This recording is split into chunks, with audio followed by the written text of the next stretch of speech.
অভিযান ছিল, দুটো ব্যারিকেড টপকেও গিয়েছিলেন, তারপরে বাধা পেলেন। এখন কি কর্মসূচি কি করবেন? ইস্যু নিয়ে নয়, পুলিশি নিষ্ক্রিয়তা নিয়ে। গোটা রাজ্যের মতন মালদা জেলাতেও একাধিক পাচার, ড্রাগস, খুন, রাহাজানি, এখানে কোনো কিছু বাদ নেই। এমনকি টোটো যদি রাস্তায় চলছে তো পঞ্চায়েত থেকে নির্দেশ দিয়ে দিচ্ছে যে 2000, 5000, 10,000 লাগবে, তার কোনো রসিদ নেই। কেন লাগবে? টোটোতে একটা লোক চাপলে 10 টাকা লাগে, আর সে সারাদিন মাথার ঘাম পায়ে ফেলে কোনো রকমে নিজের জীবনটা কাটায়। তো তার জন্য কেন তৃণমূলের নেতাদেরকে 2000, 5000 দিতে হবে? পুলিশ জানে না এসব? তো পুলিশ কি রাস্তার মোড়ে মোড়ে দাঁড়িয়ে থেকে শুধু ট্রাক থেকে আর বাস থেকে টাকা আদায় করার জন্য আছে, আর মানুষকে ভয় দেখানোর জন্য, আর যারা মানুষের উপর অত্যাচার করবে তাদের হয়ে কাজ করার জন্য? তাই ছাত্র, যুব, মহিলা মিলে আজকে আমাদের এসপির সাথে বিভিন্ন ইস্যুতে কথা বলার কথা ছিল।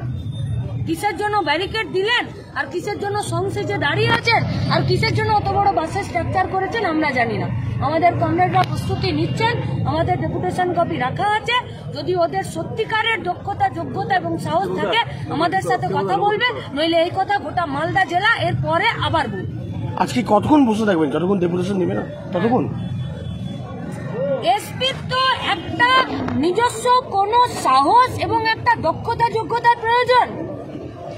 এমনি এমনি তো 3টে অর্গানাইজেশন বেরিয়ে যায়নি রাস্তায়, নিশ্চিত তার কিছু কথা আছে।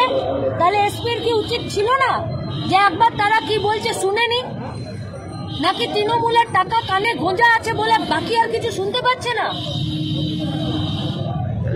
এসপি কে ঠিক করতে হবে যে এসপিরা মানুষের জন্য, নাকি থানাগুলোকে যেমন তৃণমূলের পার্টি অফিসে পরিণত করে দিয়েছে সেরকম এসপি তৃণমূলের দলদাসে পরিণত হয়েছে কিনা।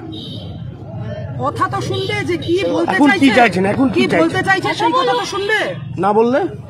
না বললে এসপির দায়িত্ব এসপি নিজে নেবে। এইভাবে কি পথে বসে থাকবেন? এবারে এভাবে বসে থাকবো, কিভাবে বসে থাকবো সেটা এসপি ঠিক।